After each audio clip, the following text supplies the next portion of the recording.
and at their embassy. We want the US government to compensate for the victims of 1998 bomb blasts. I'm more aware about the Kenyan case. And I've been reflecting this morning and asking, what could we have done better as a country, as government, because there was a period I was in government. What could we have done better to expedite compensation for the victims? What could the US government have done better? Yes, we are friends.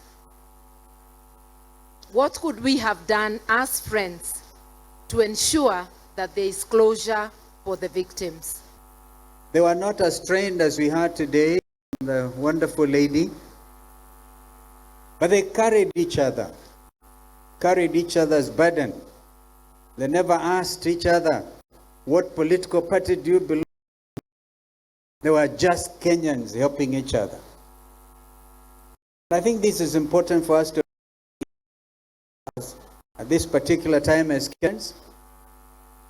Could we leave the example of Kenyans in 1998? Be our brothers and our sisters keeper.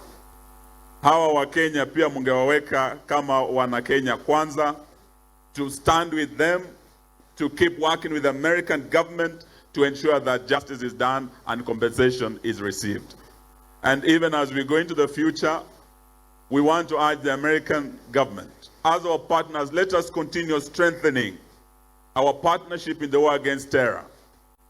Our plea to the US government is to work on the proposal to Congress to initiate amendment through the US Victim of State-Sponsored Terrorist Act.